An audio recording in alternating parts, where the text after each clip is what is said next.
Hi, hello, welcome back to the channel, Shailaja Kalmani Kannada vlog. Welcome to another beautiful vlog here.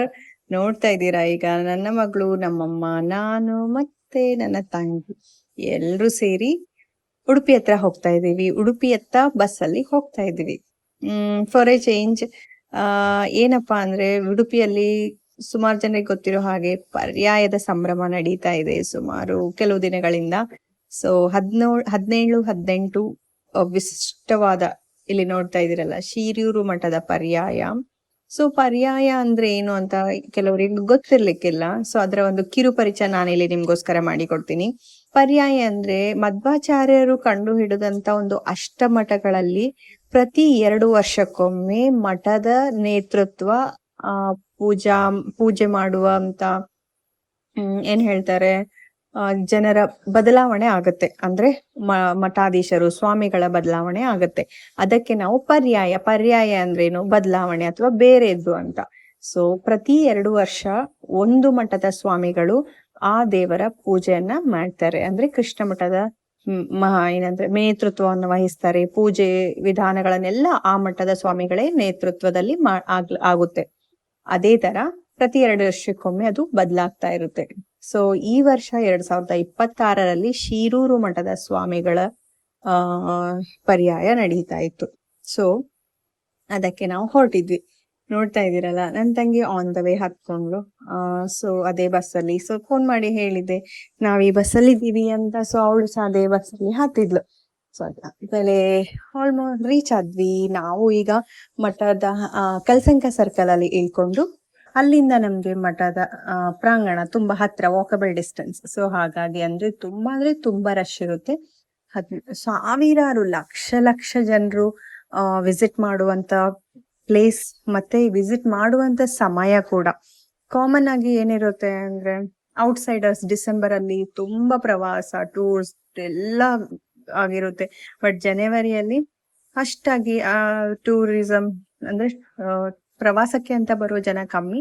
But ಇದು ಇರೋದ್ರಿಂದ, ಪರ್ಯಾಯ ಇರೋದ್ರಿಂದ, local ಅವರು ಅಂದ್ರೆ ಸುತ್ತಮುತ್ತಲವರು ತುಂಬಾ ಸಂಖ್ಯೆಯಲ್ಲಿ ಬರ್ತಾರೆ. ಪರ್ಯಾಯ ಅಂದ್ರೆ ಒಂಥರ ಜಾತ್ರೆ, ಉತ್ಸವ ಅಲ್ವಾ. ಸೊ ಹಾಗಾಗಿ ಫೈನಲಿ ನಾವು ಮಠದ ಅಂಗಣಕ್ಕೆ ಬಂದ್ವಿ. ನೋಡ್ತಾ ಇದ್ದೀರಲ್ಲ ಇಲ್ಲಿ. ಸೊ ತುಂಬಾ ಚೆನ್ನಾಗಿ ಅರೇಂಜ್ಮೆಂಟ್ ಮಾಡಿದ್ರು. ಬರ್ತಾನೆ ನಮ್ಗೆ ಆಲ್ರೆಡಿ ಊಟದ ಟೈಮ್ ಆಗಿತ್ತು. ಸೊ ಹಾಗಾಗಿ ನಾವು ಫಸ್ಟಿಗೆ ಹೋಗಿ ಊಟ ಮಾಡ್ಕೊಂಡು, ಮತ್ತೆ ಅಂದ್ರೆ ತುಂಬಾ ರಶ್ ಆಗುತ್ತೆ. ಫಸ್ಟ್ ಕ್ಯೂ ಇರುತ್ತೆ, ಮಗು ಸಹ ಇತ್ತಲ್ವಾ. ಹಾಗಾಗಿ ನಾವು ಫಸ್ಟಿಗೆನೆ ಹೋಗಿ ಊಟ ಮಾಡ್ಕೊಂಡು, ಅದಾದ್ಮೇಲೆ ನೆಕ್ಸ್ಟ್ ವಸ್ತು ಪ್ರದರ್ಶನ, ದೇವಸ್ಥಾನದೊಳಗೆ ಅದೆಲ್ಲ ನೋಡ್ಕೊಂಡ್ ಬರೋಣ ಅಂತ ಹೊರಟ್ವಿ.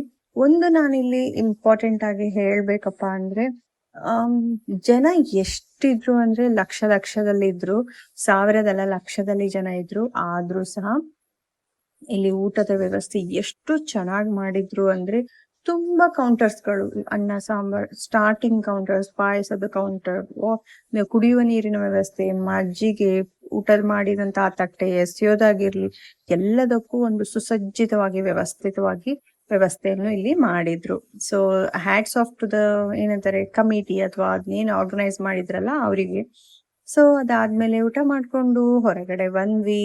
ತುಂಬಾ ರಶ್ ಇತ್ತು, ಹಾಗಾಗಿ ಅಲ್ಲಿ ವಿಡಿಯೋ ಮಾಡಕ್ ಆಗ್ಲಿಲ್ಲ. ಬಟ್ ಎಲ್ಲಾನು ತುಂಬಾ ಆರ್ಗನೈಸ್ಡ್ ಆಗಿ ಮಾಡಿದ್ರು. ಊಟ ಸಹ ಬರಾಗಿತ್ತು. ಸೊ ಅದಾದ್ಮೇಲೆ ನಾವು ಬಂದಿದ್ದು ವಸ್ತು ಪ್ರದರ್ಶನ ಅಥವಾ ಮೇಳ, ಎಲ್ಲ ಜಾತ್ರೆ ಅಥವಾ ಏನ್ ಹೇಳ್ತಾರೆ, ಎಲ್ಲಾ ಪ್ಲೇಸ್ ಅಲ್ಲೂ ಈ ತರದೊಂದು ಪ್ರದರ್ಶನ ಇದ್ದೇ ಇರುತ್ತೆ. ಇಲ್ಲಿ ಏನ್ ಸಿಗಲ್ಲ ಅಂತ ಹೇಳಕ್ ಆಗಲ್ಲ, ಎಲ್ಲ ಸಿಗುತ್ತೆ. ಸೊ ಫಸ್ಟ್ ಎಂಟರ್ ಆದ ತಕ್ಷಣನೇ ನಮ್ಗೆ ಇಲ್ಲಿ ಒಂದು ನರ್ಸರಿ ಅಥವಾ ಸಸಿಗಳನ್ನ ಮಾರುವಂತದ್ದು. ಸೊ ನಮ್ಮ ಅಮ್ಮನಿಗೆ ಗಿಡಗಳಂದ್ರೆ ತುಂಬಾ ಇಷ್ಟ, ಅದರಲ್ಲೂ ರೋಸ್ ಅಂದ್ರೆ ಅವ್ರಿಗೆ ತುಂಬಾ ಇಷ್ಟ. ಸೊ ಯಾವಾಗ್ಲೂ ರೋಸ್ ಬೇಕು, ಆ ಕಲರ್ ಇಲ್ಲ ಈ ಕಲರ್ ಇಲ್ಲ ಹೇಳ್ತಾನೆ ಇರ್ತಾರೆ. ಸೊ ಹಾಗಾಗಿ ಫಸ್ಟಿಗೆನೆ ಅಲ್ಲಿ ಹೋದ್ವಿ. ಅದಾದ್ಮೇಲೆ ನಮ್ಮಮ್ಮ ಒಂದು ಪಿಂಕ್ ಕಲರ್ದೊಂದು ರೋಸ್ ಪ್ಲಾಂಟ್ ತಗೊಂಡ್ರು. ನೋಡ್ತಾ ಇದೀರಲ್ಲ ಇಲ್ಲಿ. ಸೊ ತಗೊಂಡು ಅದಕ್ಕೆ ಪೇ ಮಾಡ್ತಿದ್ದಾರೆ. ಈ ವಸ್ತು ಪ್ರದರ್ಶನದಲ್ಲಿ ಎಲ್ಲ ಸಹ ಇತ್ತು. ನಿಮ್ಗೆ ಹೋಗ್ತಾ ತೋರಿಸ್ತೀನಿ ಏನೆಲ್ಲ ಇತ್ತು ಅಲ್ಲಿ ಅಂತ. ಸೊ ಇನ್ನೊಂದು ಏನಂದ್ರೆ, ಉಡುಪಿಗೆ ಬರೋದು ಬರೀ ದೇವಸ್ಥಾನ ಮಾತ್ರ ಅಲ್ಲ, ಇದು ಬರೀ ಊಟ ಮಾತ್ರ ಅಲ್ಲ, ಇಲ್ಲಿ ನಮ್ಗೆ ಬೇಕಾಗುವಂತ ಎಲ್ಲಾ ವಸ್ತುಗಳು ಸಹ ಸಿಗುತ್ತೆ. ಸೊ ಸ್ಪೆಷಲಿ ಹೆಣ್ಮಕ್ಳಿಗೆ ಈ ತರ ಏನ್ ಹೇಳ್ತಾರೆ, ಸಂತೆ ಬಜಾರ್ ಅಥವಾ ಮಾರ್ಕೆಟ್ ಅಲ್ಲಿ ಸುತ್ತೋದು, ತಗೊಳ್ಳೋದು, ಅದು 10 ರೂಪಾಯಿದಿರ್ಲಿ 100 ರೂಪಾಯಿದಿರ್ಲಿ, ಚೌಕಾಸಿ ಮಾಡೋದು, ಆ ಕಲರ್ ಇದೆಯಾ ಈ ಕಲರ್ ಇದೆಯಾ ಅಂತ ವಿಚಾರಿಸೋದು ಅಂದ್ರೆ ತುಂಬಾ ಇಷ್ಟ. ಸ್ಪೆಷಲಿ ಒನ್ ವರ್ಡ್ ಅಲ್ಲಿ ಹೇಳ್ಬೇಕಂದ್ರೆ ಶಾಪಿಂಗ್ ಪ್ರಿಯರು ಅಲ್ವಾ ಹೆಣ್ಮಕ್ಳು. ಸೊ ನಾ ಸಹ ಪ್ರತಿ ಅಂಗಡಿಯಲ್ಲಿ ನಿಲ್ಸಿ ಅಥವಾ ಸ್ಟಾಲ್ಸ್ ಗಳಲ್ಲಿ ನಿಲ್ಸಿ ನಮ್ಗೆ ಬೇಕಾಗಿರುವಂತ ಕೆಲವು ಐಟಮ್ಸ್ ನ ನೋಡೋದಾಗಿರ್ಲಿ, ತಗೊಳೋದಾಗಿರ್ಲಿ ಮಾಡ್ತಾ ಹೋಗ್ತಾ ಇದೀವಿ. ನೋಡ್ತಾ ಇದೀರಲ್ಲ ಎಷ್ಟು ಚೆನ್ನಾಗಿದೆ ಕಲೆಕ್ಷನ್ಸ್ ಎಲ್ಲ ಅಂತ. ಹೌದು, ತುಂಬಾನೇ ಚೆನ್ನಾಗಿತ್ತು, ಒಳ್ಳೆ ಕ್ವಾಲಿಟಿಯಲ್ಲೂ ಇತ್ತು. ಬಟ್ ನನ್ಗೆ ಇವಾಗ ಮಗು ಆದ್ಮೇಲೆ ಹೆಚ್ಚಾಗಿ ನಾವು ಮಕ್ಳಿಗೋಸ್ಕರನೇ ತಗೊಳ್ಬೇಕು ಅಂತ ಯೋಚನೆ ಮಾಡ್ತಾ ಇರ್ತೀವಿ. ಸೊ ಹಾಗಾಗಿ ನನ್ ಮಗಳಿಗೆ ಇಲ್ಲಿ ಕೆಲವು ರಬ್ಬರ್ ಬ್ಯಾಂಡ್, ಕ್ಲಿಪ್ಸ್ ಏನೇನ್ ಬೇಕು ಸ್ವಲ್ಪ ತಗೊಂಡೆ. ಅದಾದ್ಮೇಲೆ ನಮ್ಮಮ್ಮ ಇಲ್ಲಿ ಹಲ್ವಾ ಚೆನ್ನಾಗಿದ್ಯಾ ಅಂತ ಟೇಸ್ಟ್ ಮಾಡಿದ್ರು. ಅವ್ರಿಗೆ ಅಷ್ಟೊಂದೇನ್ ಇಷ್ಟ ಆಗ್ಲಿಲ್ಲ, ಸೊ ಹಾಗಾಗಿ ತಗೊಳ್ಳಿಲ್ಲ. ಸೊ ನೆಕ್ಸ್ಟ್ ಹೋಗ್ತಾನೆ ಇದ್ವಿ. ಹಾಗೇನೆ ತಂಗಿ ಇರೋದ್ರಿಂದ ಅಮ್ಮ ನಾನು ತಂಗಿ ತಮಾಷೆ ಮಾಡ್ಕೊಂಡು ನಾವು ಒಂಥರ ಫ್ರೆಂಡ್ಸ್ ಇದ್ದ ಹಾಗೆ, ನಾನು ನಮ್ಮಮ್ಮ ನನ್ ತಂಗಿ. ಸೊ ಹಾಗಾಗಿ ನಗು ಮಾತು ಚಿಟ್ ಚಾಟಿಂಗಿಗೆ ಏನಂತಾರೆ ಲಿಮಿಟೇ ಇರಲ್ಲ ನಾವು 3 ಜನ ಇದ್ದಾಗ. ಎಟ್ ಅನದರ್ ಒನ್ ಮೋರ್ ಶಾಪ್. ಹೌದು, ನಮ್ಮಮ್ಮ ಬೈತಾನೆ ಇದ್ರು ಹಿಂದೆಯಿಂದ, ಏನಿದು ತಗೊಳ್ತೀರಾ, ಯಾಕೆ ಪ್ರತಿ ಅಂಗಡಿ ಹತ್ರ ನಿಲ್ತೀರಾ, ನಿಮ್ಗೇನ್ ಬೇಕು ಅದು ತಗೊಳ್ಳಿ, ಸುಮ್ನೆ ಅಲ್ಲಿ ಹೋಗೋದು, ಅದು ಏನು ಇದು ಏನು ಎಷ್ಟು ಅಂತ ಕೇಳೋದು, ಆಮೇಲೆ ಅಯ್ಯೋ ಅದ್ ಚೆನ್ನಾಗಿಲ್ಲ ಇದ್ ಚೆನ್ನಾಗಿಲ್ಲ, ನಮ್ಮಮ್ಮ ಬೈತಾ ಇದ್ರು. ಬಟ್ ನಮ್ಗೆ ಅದೆಲ್ಲ ನೋಡಕ್ ಇಷ್ಟ ಅಲ್ವಾ. ಸೊ ಹುಡ್ಗಿರಂದ್ರೇನೆ ಹಾಗೆ. ಅಷ್ಟ್ರಲ್ಲಿ ನನ್ ತಂಗಿ ಆಲ್ರೆಡಿ ಹಿಂದಿನ ದಿನ ನನ್ ಮಗಳಿಗೋಸ್ಕರ ಒಂದೇನೋ ಪಿಪಿ ತರ ತಗೊಂಡ್ ಬಂದಿದ್ಲು. ಅವಳು ಕಂಟಿನ್ಯೂಸ್ ಆಗಿ ಅದನ್ನ ಓದ್ತಾನೆ ಇದ್ಲು. ಅಲ್ಲಿ ಸೌಂಡ್ ಅಲ್ಲಿ ಆ ಹುಳು ಊದೋದು ಕೇಳಿ ಓ ಮೈ ಗಾಡ್, ಸುಸ್ತಾಯ್ತು. ಓಕೆ, ನೆಕ್ಸ್ಟ್ ಇಲ್ಲಿ ನೋಡಿದ್ರೆ ತುಂಬಾ ಬ್ಯೂಟಿಫುಲ್ ಆಗಿರೋ ಡ್ರೆಸ್ಸಸ್ ಇತ್ತು.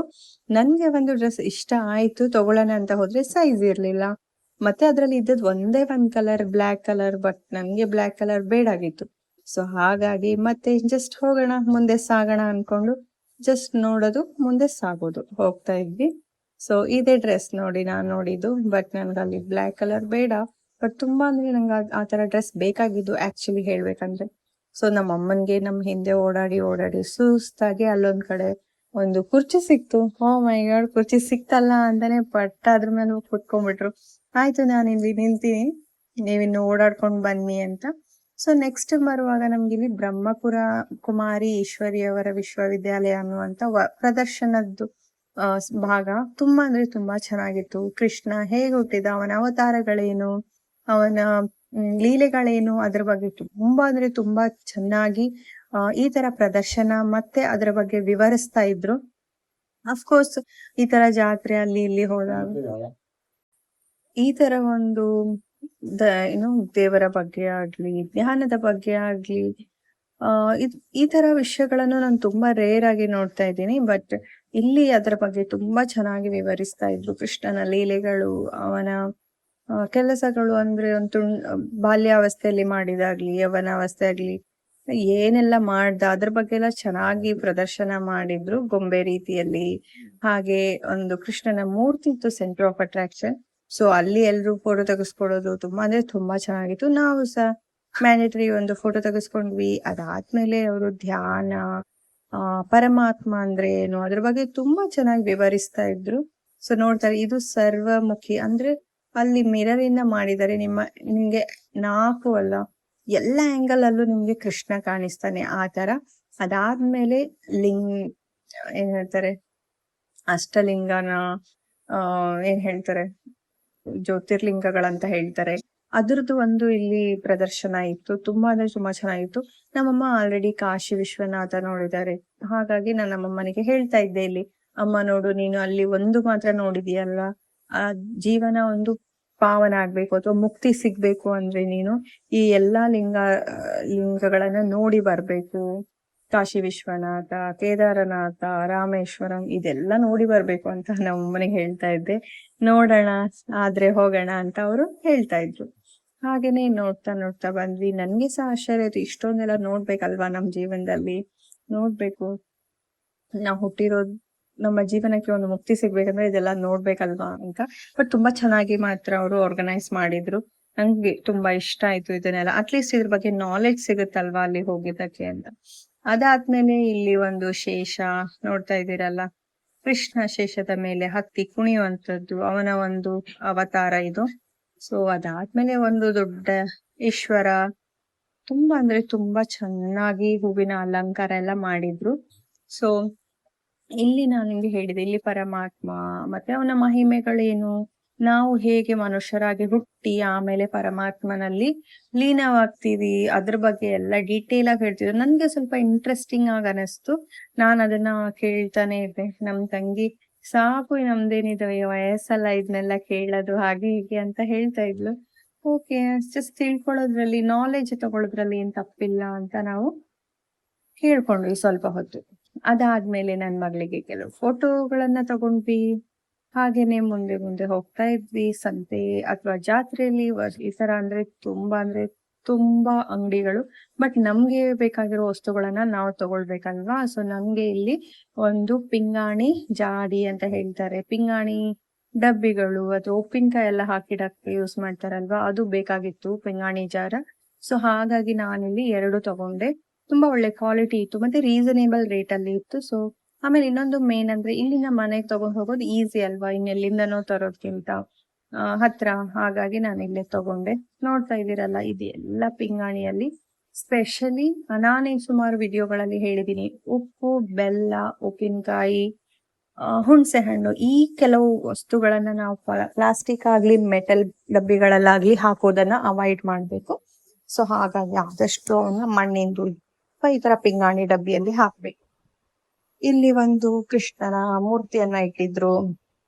ತುಂಬಾ ಅಂದ್ರೆ ತುಂಬಾ ಚೆನ್ನಾಗಿ ಲೈಟಿಂಗ್ ಎಲ್ಲ ಮಾಡಿದ್ರು. ನೋಡ್ತಾ ಇದ್ದೀರಲ್ಲ ಎಷ್ಟು ಚೆನ್ನಾಗಿ ಮಾಡಿದ್ದಾರೆ. ಕೃಷ್ಣನ ಇನ್ನೊಂದು ಅವತಾರ ಅಂತ ಹೇಳ್ಬೋದು, ಲೀಲೆ ಅಂತ ಹೇಳ್ಬೋದು. ಸೊ ಫೈನಲಿ ಹೊರಗಡೆ ಬಂದು ಇಲ್ಲಿ ಸ್ವಲ್ಪ ತುಂಬಾ ಓಡಾಡಿದ್ವಲ್ವಾ ವಸ್ತು ಪ್ರದರ್ಶನದಲ್ಲಿ, ಹಾಗಾಗಿ ಲೆಮನ್ ಜ್ಯೂಸ್ ಮತ್ತೆ ನನ್ನ ಮಗಳಿಗೆ ಆಸ್ ಯೂಶುವಲ್ ಅವಳು ಎಲ್ಲೇ ಹೊರಗೋದ್ರು ಐಸ್ ಕ್ರೀಮ್.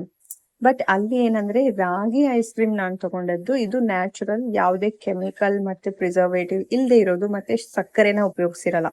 ಬಟ್ ಅವ್ ಮಕ್ಳಿಗೆಲ್ಲ ಅದೆಲ್ಲ ಇಷ್ಟ ಆಗಲ್ಲ. ಅದಕ್ಕೆ ನಾನು ತಮಾಷೆ ಮಾಡ್ತಾ ಇದ್ದೆ ನಮ್ಮಮ್ಮನಿಗೆ, ಅವಳು ಕೆಮಿಕಲ್ ಇರೋ ಐಸ್ ಕ್ರೀಮ್ ಮಾತ್ರ ತಿಂತಾಳೆ, ಇದು ತಿನ್ನಲ್ಲ ಅಂತ. ಸೊ ಫೈನಲಿ ಆ ಐಸ್ ಕ್ರೀಮ್ ನಾವೇ ತಿನ್ಕೊಂಡು, ಯಾಕಂದ್ರೆ ಅವಳಿಗೆ ಅದಷ್ಟೊಂದು ಇಷ್ಟ ಆಗ್ಲಿಲ್ಲ ಟೇಸ್ಟ್. ಸೊ ಮತ್ತೆ ಕಾರ್ನ್ ಬೇಕು ಅಂತ ಹೇಳಿದ್ಲು, ಸ್ವೀಟ್ ಕಾರ್ನ್, ಅದು ಸಹ ತಿನ್ಲಿಲ್ಲ. ಅದನ್ನು ಸಹ ನಾವೇ ಹೇಗೋ ತಿನ್ಕೊಂಡು ಇನ್ನೇನು ಹೊರಟ್ವಿ ಮನೆ ಕಡೆಗೆ. ನೋಡ್ತಾ ಇದ್ದೀರಲ್ಲ, ಏನಪ್ಪಾ ಅಂದ್ರೆ ದೇವಸ್ಥಾನದ ಒಳಗೆ ಲೈಟಿಂಗ್ ತುಂಬಾ ಅಂದ್ರೆ ತುಂಬಾ ಚೆನ್ನಾಗಿದೆ, ಮಠದ ಒಳಗಡೆ. ಬಟ್ ಅಲ್ಲಿಗೆ ನಿಮ್ಮನ್ನ ನೈಟ್ ಕರ್ಕೊಂಡು ಹೋಗ್ತೀನಿ. ಅಂದ್ರೆ ರಾತ್ರಿ ಹೊತ್ತು ಆ ಲೈಟಿಂಗ್ಸ್ ಅಥವಾ ಬೆಳಕಲ್ಲಿ ಹೇಗೆ ಕಾಣುತ್ತೆ ಅಂತ ದೇವಸ್ಥಾನ ಅಂತ ನಾನು ನಿಮ್ಗೆ ಇನ್ನೊಂದು ವಿಡಿಯೋಲಿ ತೋರಿಸ್ತೀನಿ. ಇದಕ್ಕೆ ಹೇಳುದು ಉಗ್ರಾಣ ಅಥವಾ ಇನ್ನೇನ್ ಹೇಳ್ತಾರ. ಅಲ್ಲಿ ಭಕ್ತಾದಿಗಳಿಗೆ ಅನ್ನ ಸಂತರ್ಪಣೆಗೆ ಬೇಕಾಗುವ ಎಲ್ಲ ವಸ್ತುಗಳನ್ನ ಒಂದು ಜಾಗದಲ್ಲಿ ಇಟ್ಟಿದ್ದಾರೆ. ನೋಡ್ತಾ ಇದ್ರಲ್ಲ, ಎಲ್ಲ ರಾಶಿ ರಾಶಿ. ಇದನ್ನು ತುಂಬಾ ವ್ಯವಸ್ಥಿತವಾಗಿ ಮಾಡಿದ್ದಾರೆ. ಅಂದ್ರೆ ಒಂದು ಕಡೆ ಕುಂಬಳಕಾಯಿ, ಒಂದ್ ಕಡೆ ಅಕ್ಕಿ, ಒಂದ್ ಕಡೆ ಏನೆಲ್ಲ ಬಂದಿರುತ್ತೋ ಅದು ಸಪ್ರೇಟ್ ಆಗಿ.